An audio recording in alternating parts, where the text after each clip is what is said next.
What's happening, everybody? This is Roots Podcast. This is episode 3. We have Amber Rinestine. I'll probably mess it up and she'll correct me. But a little bit about Amber. We know each other from IMG Academy. I was previously there as the football dietitian, and we had her on as one of our combine prep dietitian / nutritionists to work for that program. Super excited to have her on. She is also going to be our first dietitian that we're going to have on the podcast. So that's also super exciting as well. Amber, welcome. Hi, thanks for having me.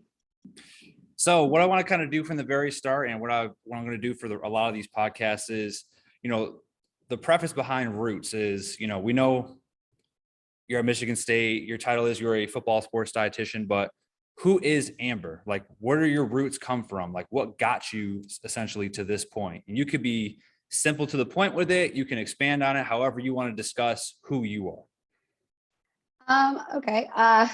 So I first started off as a marine biologist, and I was wanting to do that. I wanted to work with sharks and be in the freaking Gulf Coast all the time. And it was great. Then decided that wasn't realistic. So I was doing bodybuilding at the time and was in love with nutrition already and loved how it affected me. So went to school for dietetics, where I got hooked up with Tiffany Bird, who was at OU. She's now at Wake Forest, and fell in love with sports nutrition, especially football nutrition. I was there at OU for 2.5 years.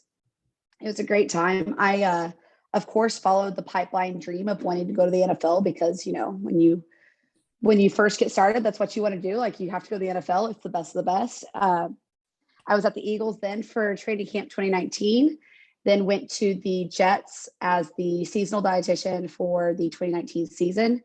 Decided I hated NFL nutrition. I'm a really big relationship person and connection person. And I feel like in the NFL, it's very hard to have those connections just because usually guys have their own people, or, they're just scared that if they say something wrong, they're going to get cut. And I really just didn't like that barrier between us. However, being a female in football, I knew I needed to see all aspects of training to be able to relate to my guys better and be able to help them train for whatever they were going into. So I obviously went to IMG, which is where I met you, and was there for 3 months with you guys and got to meet some great guys who I still work with to this day, which is awesome. And really full circle for me because we had one of the guys actually come to Michigan State to train. And it was very weird to walk into our training room and see him there. And it was a great experience. And then Cody, who went to Michigan State, has come back a few times too. So it was a cool experience just to have that full circle moment. And a Jets player came, which was, it was an amazing feeling. And then, so I went to UNC. I knew I needed one more year as a fellow, just someone watching me and giving me tips and advice. So I was with Kelsey Gomes there at UNC. And had a really great experience. But I saw the Michigan State posting, and I knew Coach Novak, who was with us at IMG as well. And I loved his approach to strength training and his approach to nutrition. He is very, hey, you're the dietitian, you do your thing and I'll do my thing kind of thing, but we work really well together. And a very no nonsense personality, which is something I vibe really well with. And I was like, oh yeah, that's gonna be the place for me. And then my one interview with Coach Tuck, I think I said fuck 6 times in the interview. And I was like, okay, this is my coach. I love this man. This is my coach. And the questions were just stupid and just, a conversation. His only main question was, why do guys complain about food? It's well, it's the easiest thing to complain about. But we can go on and on about why they complain about food. Oh yeah, that's a whole different topic we could talk about. Oh yeah, it's man, it's just the easiest, it's the lowest hanging fruit, and it depends on the day if they like something or they don't. But besides work, I have a fiance. We've been together for 7 years, and I've got 2 dogs who are great. And now we live in a house with a boat and a huge yard, and it's the dream come true. It sounds fantastic. It sounds like your journey has really led you to a kind of the pinnacle point. But again, who knows what the journey could be beyond this point? We have lots of years of life going on. Oh yeah. So one thing I wanted to hit on there is obviously, we've seen a lot in the football realm with a lot of female staff now getting hired in a lot of those positions. Could you kind of speak on behalf of being a female performance staff member? how do you feel it is working with, a sport like football, which is predominantly a male sport? Do you feel it's challenging? Do you feel like you fit in really well there based off the staff that's kind of welcomed you in? Kind of what is your perspective on that specifically? I mean, I can talk about a couple of like different places and working in like a male dominated area, but Michigan State, I'm very blessed. I'm one of 3 full-time females that work directly with the team. And then we also have our academic coordinator who also works with the team, who's female as well. I think the hardest thing about being a female is the stigma of, inappropriate relations, obviously. So like coming in and making sure that you are being very clear and like to the point with our guys, and like, I'm only here to be, a mom figure, and I'm here to teach you about performance nutrition. I'm here to help you, but at the same time, I'm going to hold you accountable. So something I think is really good is like going in there and you just yourself. Like, if you're, I don't know how to say it, but like trying to put up like a barrier and a facade, like guys read through that so much quicker than girls do. And it's like, you have to go in and you have to be yourself, and you got to be comfortable really quickly. And something I've also learned in football, like you have to have a backbone. Like you can't let people walk all over you and like I mean, I get made fun of all the time by like my interns, people who see me like on the field and like be screaming at our players, like that they have to do stuff. And people are like, it's so funny, but you'll literally see, 6'9" player literally walking to do what I told him to do because he knows he has to, because we have that kind of rapport. So at the end of the day, I've spent a lot of time making sure that my guys know that I'm here to make sure that they are going to get better and that they're going to reach their goals. And at the end of the day, like I want whatever they want for them. And I think becoming that midway point between like coaches and, the player is a really good place for dietitians, especially to be, just because we do have that background of, counseling and stuff like that. So we're able to actually like reach them as humans, not just as a athlete, which I think is something that's needed, especially nowadays in sports, is having that kind of relationship with our players. Yeah, I agree. Being real, being upfront, and being honest, and just giving them a little bit of insight of who they are, and also getting to know who they are, who their families, what their backgrounds are. Someone they can sniff out a fake individual really quickly. Oh, so quick. They are so quick on it. And if they know you're fake, guess what? That's going to spread to the rest of the team, and they're going to talk to other players. That could go to coaches. So it's like you have to establish yourself pretty quickly and show that you're there to help them and show that you're there to make a difference. And if you are able to make a difference on even 1 or 2 of those athletes, right, it can then have the opposite effect. Now we're in a position where now a lot of the athletes that respect you are now doing a lot of the work for you because they're promoting what you do. They're pushing the services that you provide, and they're trying to get more guys to hopefully come and see him or her, depending on who it is, to try to get more help, so that way, they're not doing it alone. And, a lot of these athletes come from backgrounds where, they struggle with working with staff members they don't know, or, they just don't trust people in general, just because of possibly the environments and the situations they've been around before. So that's an extremely critical part that kind of comes into it.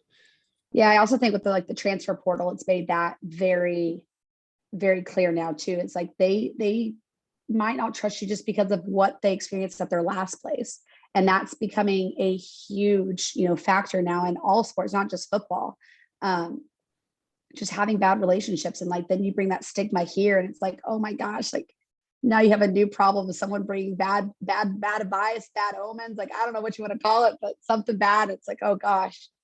Well, yeah, because then they just peg that staff as like, oh, this is the first time I had, let's say, a sports dietitian, and this is the experience I had with them. So then all of a sudden it's now, okay, every dietitian I work with is going to be terrible, horrible. They're going to do the same exact thing. And it's like, it's not their fault. It's like when you're getting exposed, to that situation, it's reinventing how you can essentially help them. And until you can do that or get other guys to speak for you, everyone kind of flips that switch at different times. It could take weeks, months.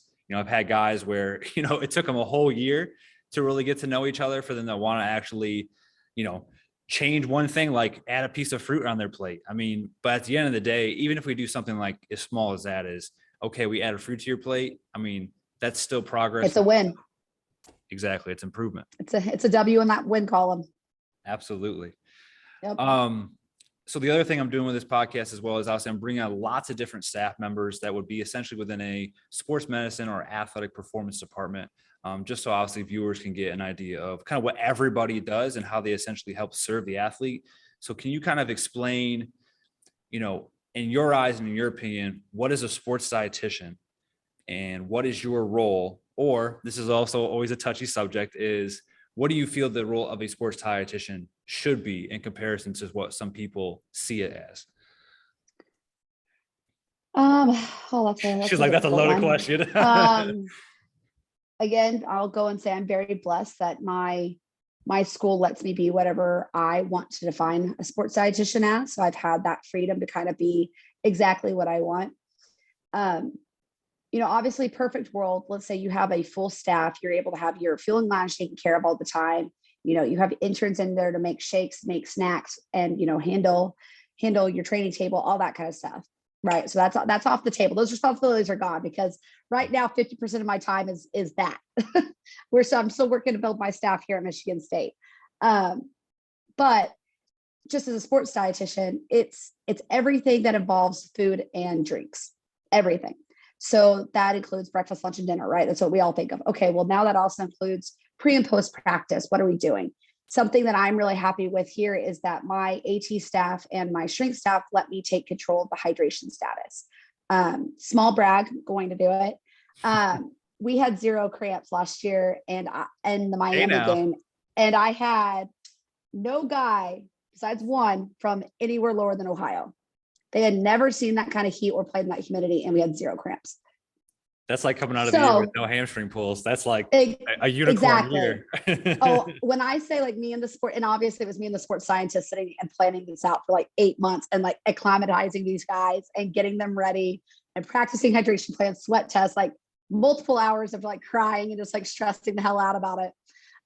Bawled on the field when it was over, like literally just like we won and I just fell to the ground and started crying. It was like, oh my God, I just need a second, like all that stress left my body. But I'm very blessed here that they have given me that and they trust me to take care of our guys' hydration plans. And we obviously had a really successful season with no game ending cramps. I'll say that. We had a few, like obviously from overload, but so I think that's our job. It is everything that involves that and creating strategies for each and every guy. Something I'm really big on is you have to know all of your players and know how to reach them. Like rapport is a huge thing. And I think that's something that I know we shouldn't look over, but I think a lot of people look over, like you have to have different approaches with different players. And I think that's something that I do very well here at Michigan State is being able to change myself and kind of be a chameleon for who I need to be. Like, obviously I'm still myself, I'm still Amber, but it's okay. Well, maybe I'm a softer Amber. Okay. Now I'm hard ass Amber. And it's like trying to change all that. And I think that's what's worked and obviously given me that freedom to be what I define as a sports dietitian.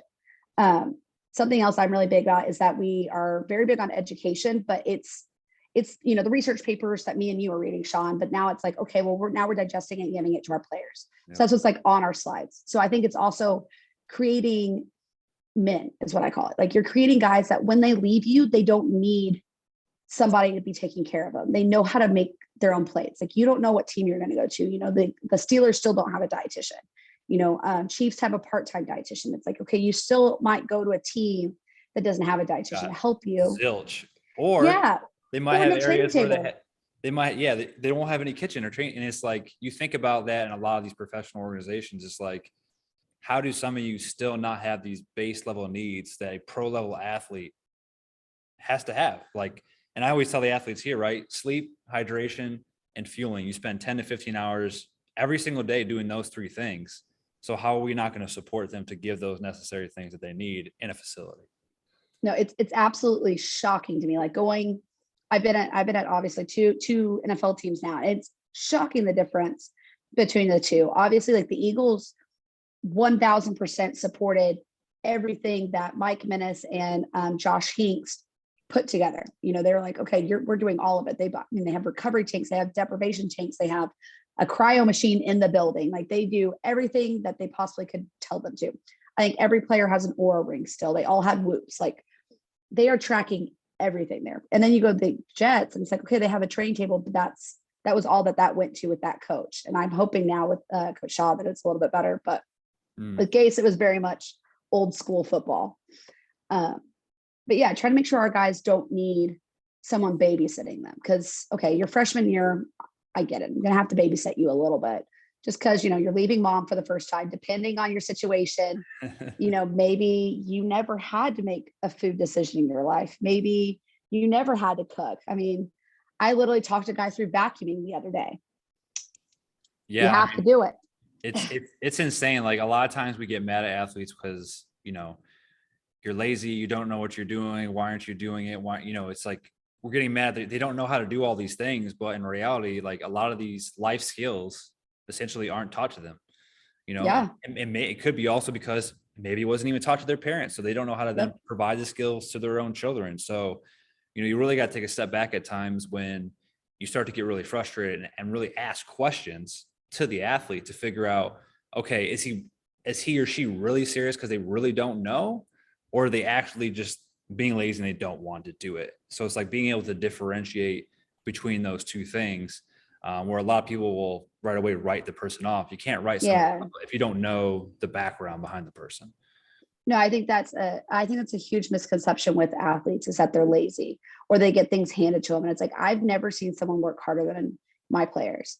Like to do, 15 hours of college on top of, you're working out 2 hours every day, on top of a 2-hour practice every day, on top of film and learning a playbook, and you're still expected to get a degree at the end of it. It's like, we put such unreal expectations on these kids. And then we get pissed when, oh, well, you didn't eat today, or you didn't freaking show up for your training. It's like, okay, well, maybe like take a step back and like ask what's going on in their actual lives too.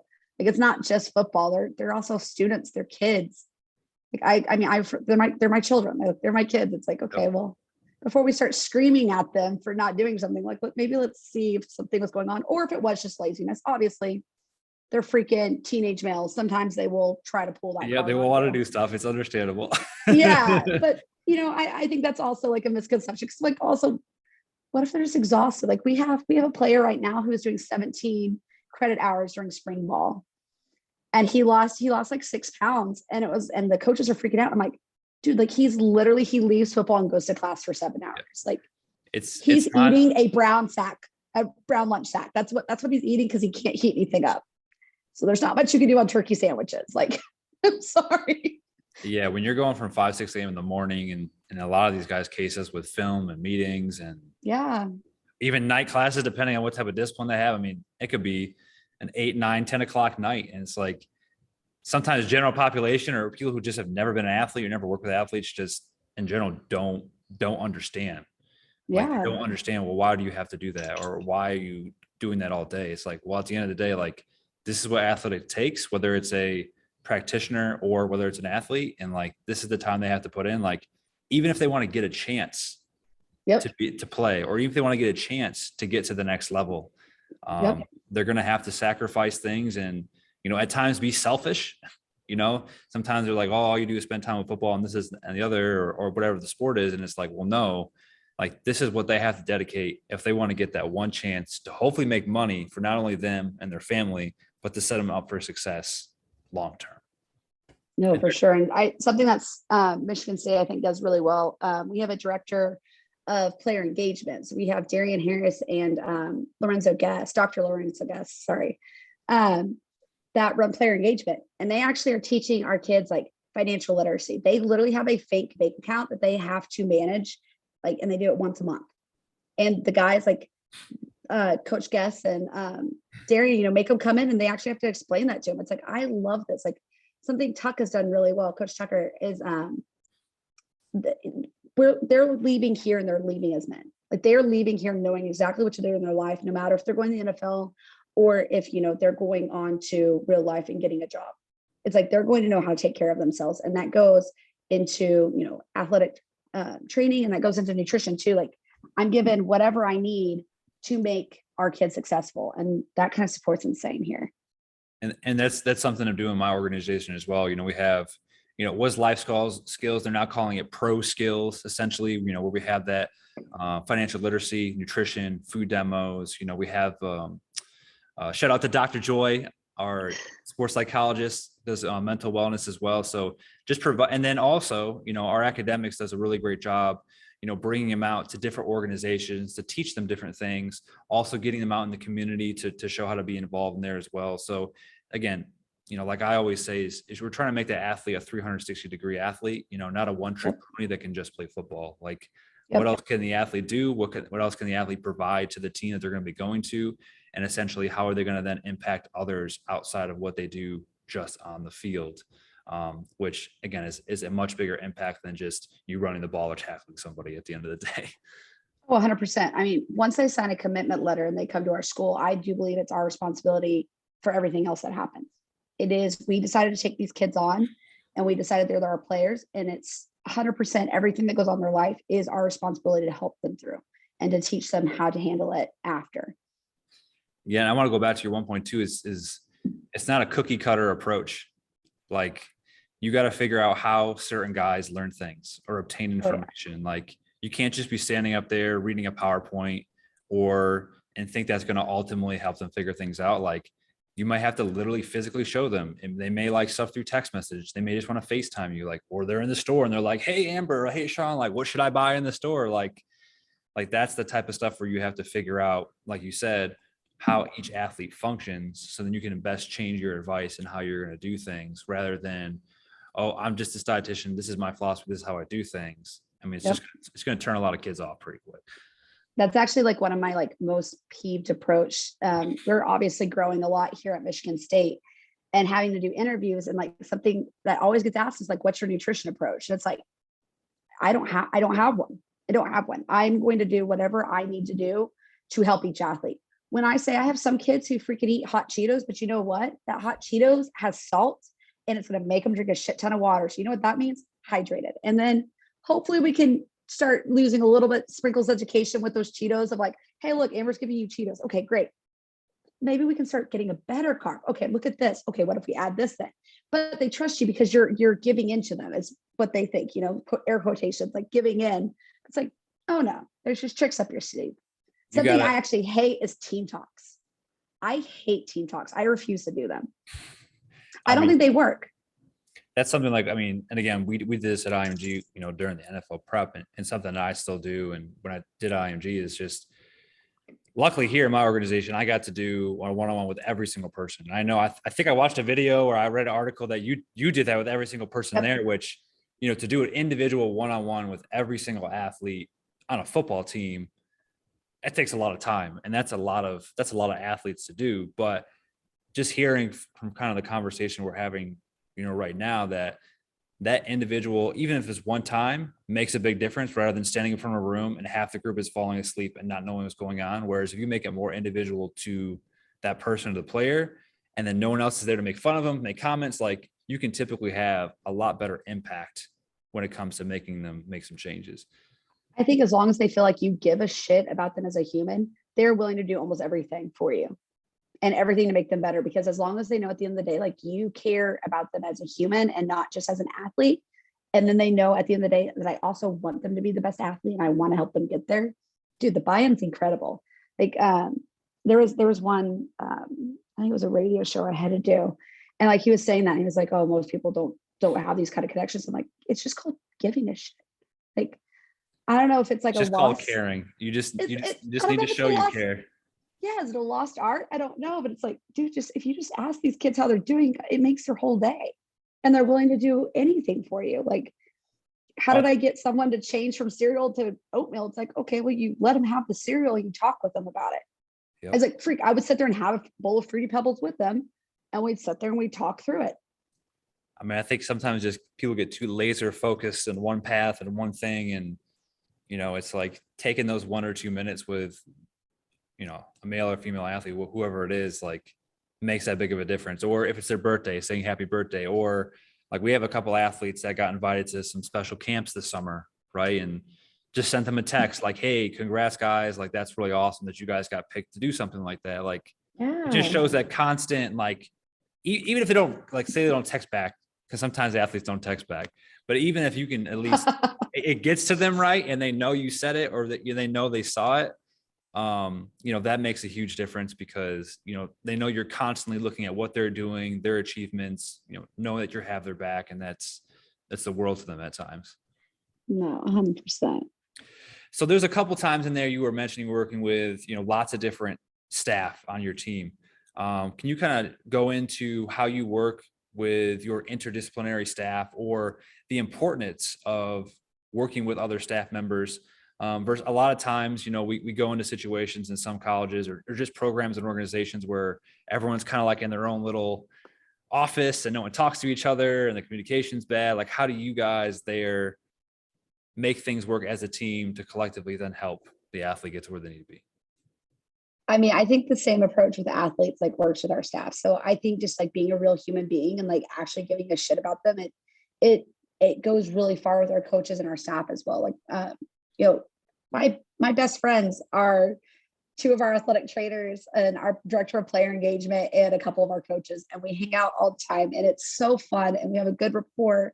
But I think that's just because, going in, like, I sat down with every single coach, every analyst, every athletic trainer, every strength coach. Obviously, I had the relationship with Coach Novak. And we talked about like what their expectation was of me and of this team. And I obviously was very fortunate that they were kind of like, whatever the hell you want, Amber. And I was like, oh, don't say that, because you're like, that's a little too broad. Like, give me a couple things you want to see. Oh no, I'm just like, it comes with the price tag if you want to do what I want. Like Amber's been in a couple of big programs. Like obviously, OU, I had a massive budget, and UNC was not a small budget either. I'm like, okay. We could do a lot of stuff, but let me know where you tell me no, I'm gonna keep going. But no, I mean, I think our interdisciplinary team, like we don't really sit down and meet as an interdisciplinary team, but like we're always talking, if that makes sense. Like we're always in each other's rooms before lifts, we're all chatting. I'm obviously really good friends with most everybody on our team, and like we just chat about anything. If any red flags come, I usually get a phone call immediately.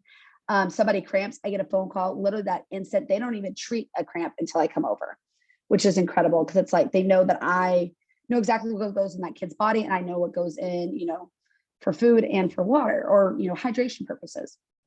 So I think also just like showing them that you actually care about the kids and you're not just there just to do a job. I think that helps with like the rapport and like building that interdisciplinary team, and the fact that we all meet all the time. Like, I mean, today I spent 3 hours in our athletic trainer's office just talking. And that just works.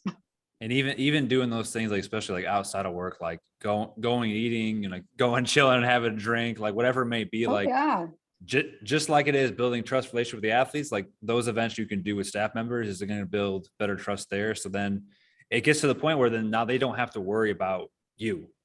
Yep. All right. And we know Amber's going to do X, Y, and Z. This is one thing off our list we don't have to worry about. Yep. She's already she's already pre-planning, already did it, already communicated it, or here she is walking into my office right now. We're going to have a conversation about it. Yep. And the few times I miss something, they just give a call, and they don't, and are like, okay, handled. Yep. 30 seconds tops. Yeah, I'm very fortunate here. Steps into a great spot. Very. So this is always a question that, everyone's going to answer a little bit differently, but what do you feel within the field of sports nutrition or nutrition in general? What needs to be better? What needs to improve in our field for us to continue to keep progressing forward? Like, obviously we got that survey this year that showed, like in 2015, we had like 50 full-time dietitians, and now we have, 500, 600 dietitians, sports dietitians in the field. But, what do we continue to keep seeing as issues or concerns that you feel like needs to be improved across the board? Oh, that's a question. That's a stumper. Yeah. So, I mean, I could say a lot of like pet peeves and like things that I'm seeing in this upcoming generation, that it's like, okay, if we're going down this route, things are going to, crumble.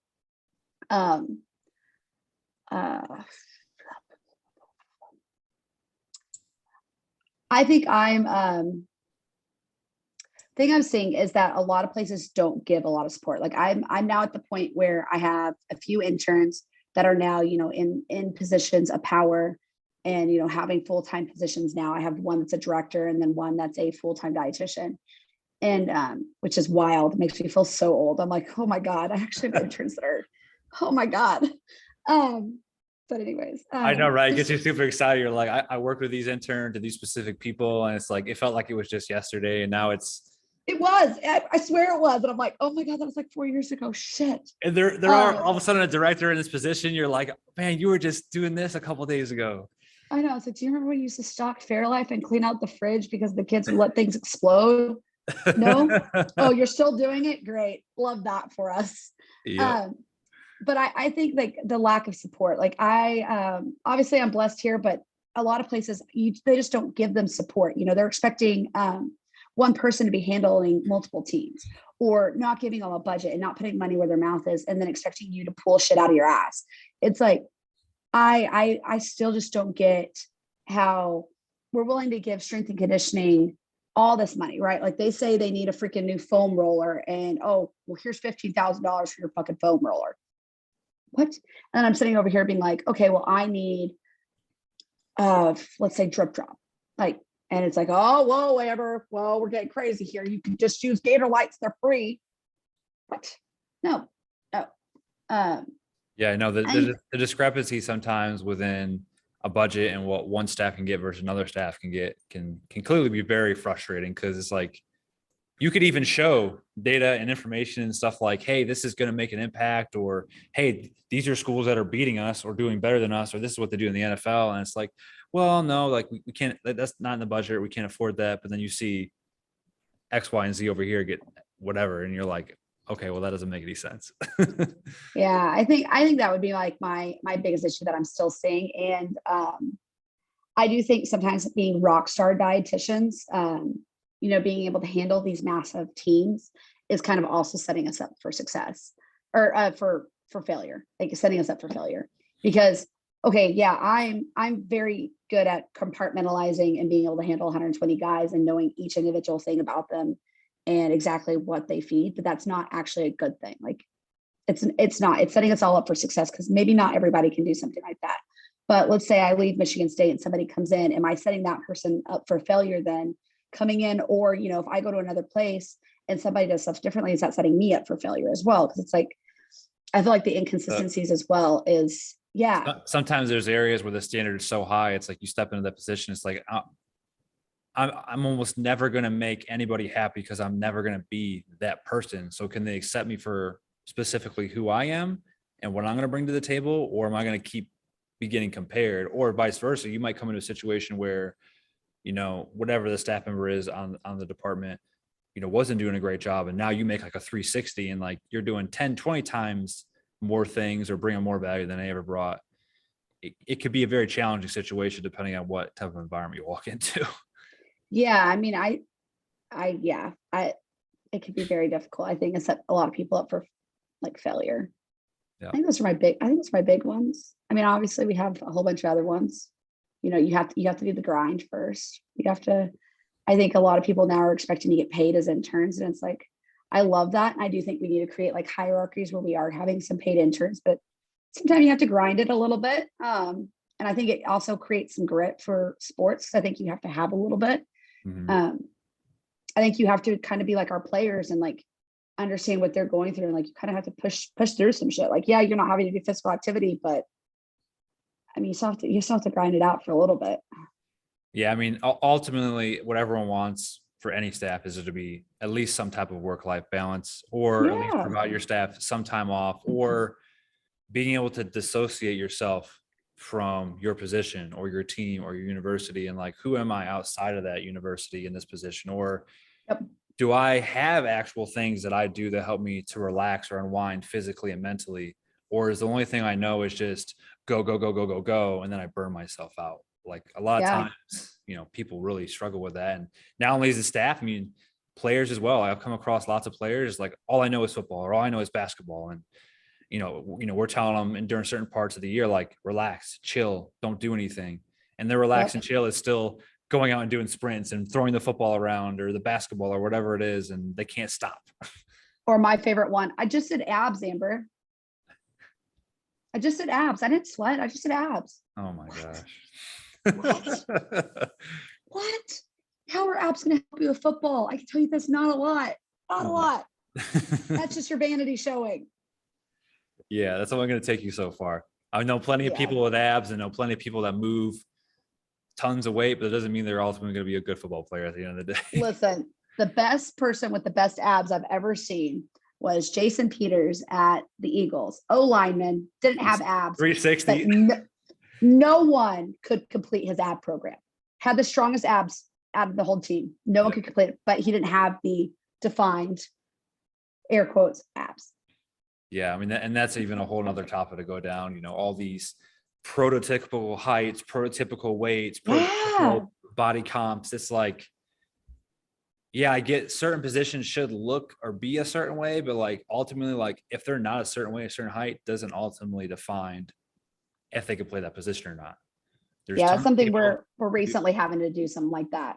It's like, hey, like so-and-so is not, he doesn't fit that mold. We've tried it your way for freaking 6 months. It's not working. Can we let his body do something? You recruited him. You know what he can do.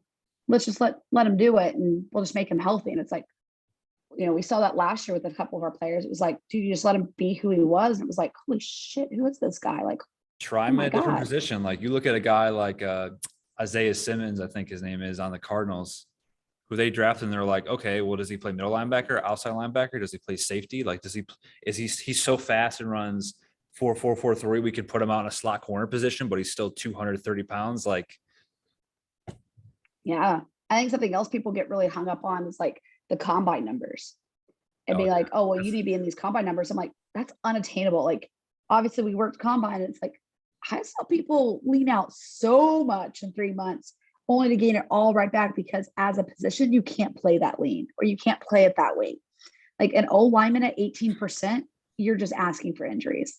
Absolutely. Like unless you get a freak. I mean, obviously there's some of those, like I recently just had one that had abs and he's an O-lineman and he's freaking like 330. And I'm like, holy shit, you freaking genetic specimen over here. Like that's not normal. But you have them. And it's like, okay, we can't compare all of them to our genetic anomaly over here. No, we can't. Those once in a lifetime people. Yeah, which you get every now and again. It's like, holy shit, what happened here?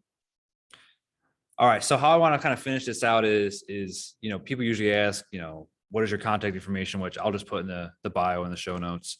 But what I want to ask you is, who do you feel in our field right now will be someone to follow, listen to, or who do you recommend the dietitians in our field should go, even DM or talk to, that will be an extremely valuable source that they can learn, improve from, or even be better equipped as they kind of go through the process of becoming a sports dietitian, even knowing what it is or what it encompasses?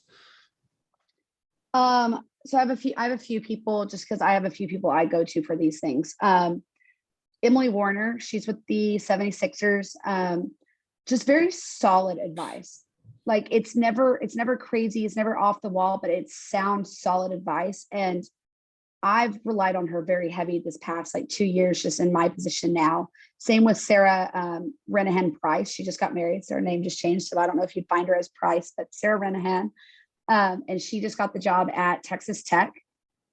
Again, another one I go to for solid advice, but she also just cares so much. And like, you get off the phone with her and you feel like you just got a hug from her. It's like one of those people that like you can feel that warmth, one of these. Yeah, you can feel that warmth like radiating, and it's like, oh my gosh, thank you so much. I really needed that. Or like just a pep talk, which is awesome. And then her mentor is Jana at Georgia. And I mean, I still haven't connected with her, but that's like the one person that it's like, I keep telling myself like, I'm going to reach out and talk to her, because she just, I mean, Sarah talked really highly of her and her management style. And I love that. I love that so much. When people can still talk great about their mentors and still call them, even though I think Sarah's been doing this for like 7 years. Just do it. Just DM her today. Tell yourself you're going to do it, because the more you wait, then it's not going to happen. So just the like new girl, like new dietitian on the block butterflies still come out a little bit when you start thinking like, okay, I'm going to text the big wigs. And it's like, oh God, I don't know if you're good enough yet to text the big wigs. I mean, I would say at the end of the day, we're all on a similar playing field. Some people have more experience than other people, but no matter whether you're 2 years in or whether you're 20 years in, like everybody can learn from each other at the end of the day. That's how I look at it. AT wise, I would say Lionel Rice. He's been my rock since I've been at MSU, and he is, I mean, one of the best human beings, but also